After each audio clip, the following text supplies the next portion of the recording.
Hello, I'm Todd, and back here is my Badlands Fujita F5 Ultralight. Um, Not too impressive right now, right? It's in pieces. What I'm going to do on these videos is show you how I'm building mine.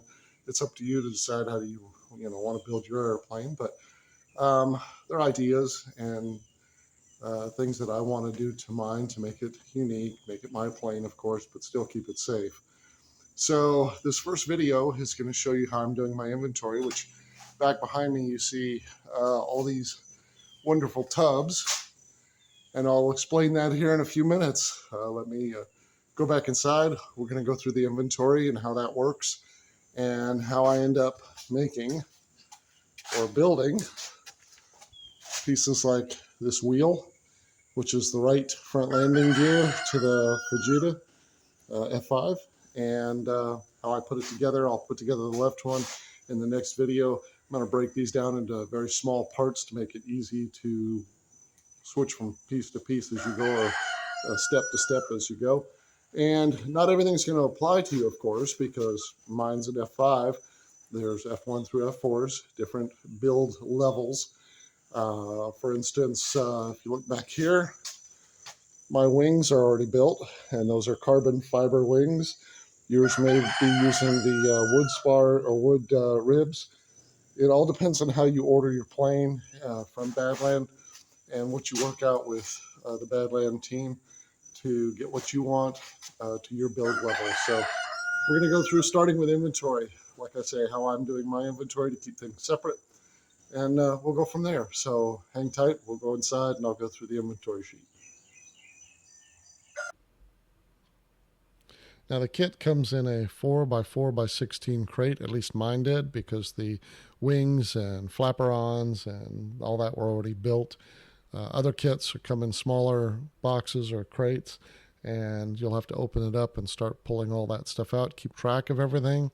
One of the things that you're going to want to make sure is, if you have one of the F1 through F4 kits, is make sure that you take care of your storage of your larger parts, because if they're made out of steel, they're going to rust.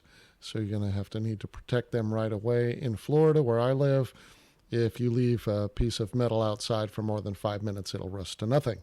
So I pretty much took everything that was not titanium and sprayed it down with a primer, cleaned it, sprayed it with a primer, let it dry good, and then wrapped it in plastic so it's safe until I need it.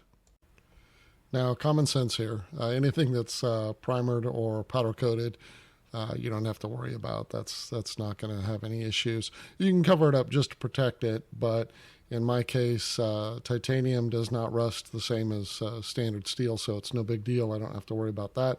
And as you can see, the front part of my F5 is powder coated, so there's no issues with rusting there. Something else you may want to do is anything that is a tube, and there are quite a few tubes that come with this. The struts are tubes. The wings, of course, have the spars in them. They're tubes. Anything that's got a tube with an open end, you may want to cover with tape or something that will prevent any of the little critters that love to fly in these places and build their nests out of them. You don't want to take some wasps or mud daubers on trips with you. So while you're waiting before you actually start working on these pieces, definitely cover the holes up. And you can see that here in Florida, even duct tape isn't sticking. I'm going to have to use some rubber bands to hold the tape cover and make sure it stays covered so the little boogers can't get in there and mess things up for me. So one of the things you're going to pull out of that crate is a tub or some type of container that's going to be full of parts in plastic bags. And it's like there's a gazillion. Okay, not a gazillion, but there's a lot. And those parts all have labels. They're all in plastic, pretty much, and they have the labels on them. The label includes the part number, the group name, and there's, I think, 12 or 13 groups of parts, and that helps you associate the parts together in where they go on the plane and what they're used for. And they also have a small description on them. And let's take a look at the inventory sheet, and I'll show you exactly what I mean by that. So here's part of the first page of 7 for the inventory that you're going to find inside this tub of parts that you need to go through. And you need to go through them not because there's anything missing. They're all prepackaged, and the chance of something being missing or having too many or anything like that is very, very low. So that's not the reason you're going through this. The reason you're going through this is to familiarize yourself with how they're inventoried and how you can use that to your advantage. Now, you may have seen on the previous page of the inventory list the group column there. It's the second column there across the top. And you can see landing gear. And that was my first group that I started to work with. The assembly manual starts with the landing gear, at least in my assembly manual. For my F5 it does. And I'm assuming it's going to probably be the same for you, but maybe different. Anyway, I started with landing gear because it was the first thing that the manual had me working on. So I broke everything down into tubs, those tubs that you saw in some of the pictures, into those groups. So I have about 12 or 13. I think there's 12, but there might be 13 tubs, and I put the parts as I inventoried them in each one of those tubs and labeled the tubs with the group name. This helps me classify and keep the area that they'll be used in or what they'll be used for all in the same area. And it also prevents me from losing pieces by, oh, let me get all this other stuff out of the way so I can get to what I need to get to.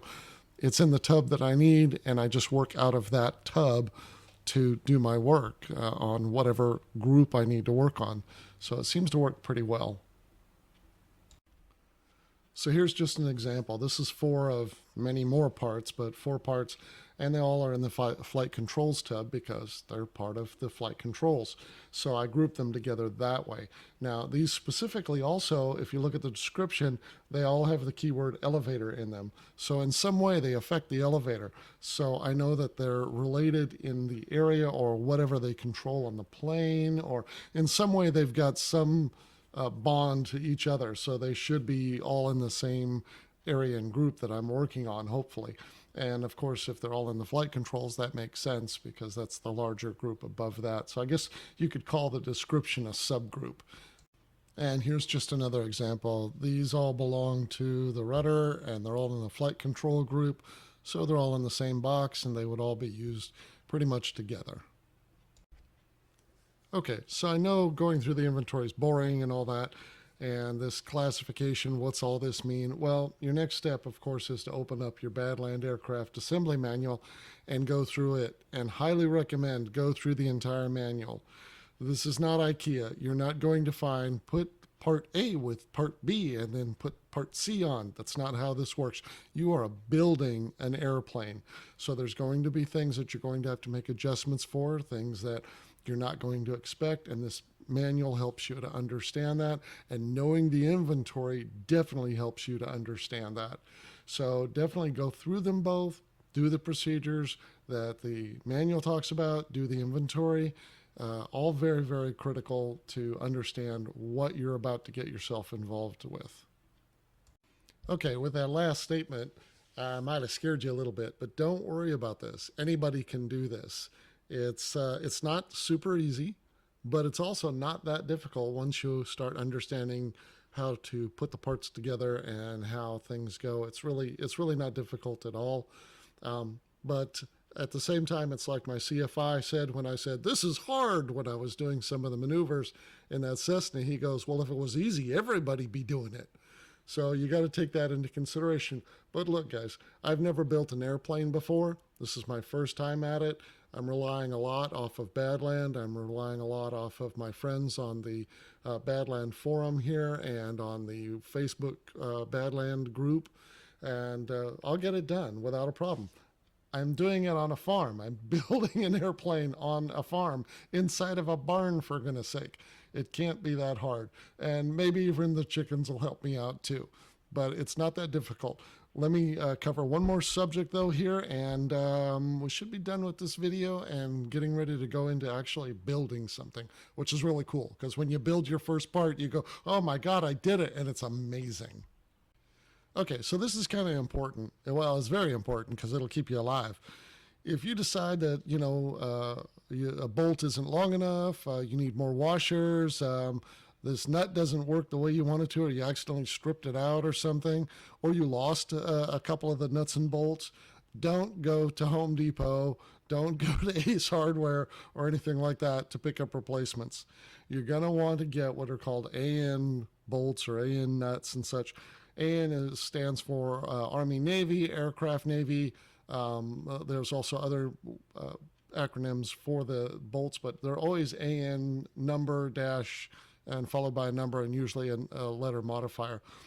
These are specifically designed for aircraft. They are extremely strong, and if you're gonna, replace any bolts or anything you've lost, definitely go to something like Aircraft Spruce and Specialty Company. It's on the internet. You can look up these bolts. You can also figure out how to select the right bolts, go out on the internet and put in AN-bolts or something like that. And people will explain them to you, what the numbers mean and how you decide what you need to order from whoever you order from. I just happen to use Aircraft Spruce because it's easy, they're quick, and it works really well. And I know they have quality bolts and nuts that I'm going to need to replace things that may get damaged or lost. So definitely listen to what Badland says in the manual. It clearly says, don't run over to Ace Hardware, don't run over to Lowe's. They don't carry the product. It's not that they're bad stores. They just don't carry the products you need to make sure that you have a plane that's going to hold together under any conditions or most conditions. So just keep that in your mind and you'll do fine. The next video should be on the building of the left front wheel of my F5. And I'll break that down probably into 3 or 4 different videos so you can stop partway through if you're building that or if you're building something similar. Now realize there's several different tire sizes, several different wheels you can get from Badland. So what I do may not exactly match what you're going to be doing with your Badland aircraft. But it does give you the kind of ideas as to, okay, I need to modify this, or I need to change this, or I need to bolt these pieces together this way. It'll give you those kinds of ideas. So that's what this whole video series is going to be about. I hope you enjoyed. I hope you've enjoyed this kind of lengthy, but rather good, in my opinion, inventory. And coming up with a plan is kind of essential to being able to get an airplane, even if it's not a Badland, put together correctly and safely so it will last you for many, many, many years and you'll enjoy flying. So as we say on our forum, the Badland Part 103 Pilots and Builders Forum, grow the sport, guys. Grow the sport. That's what we're here for.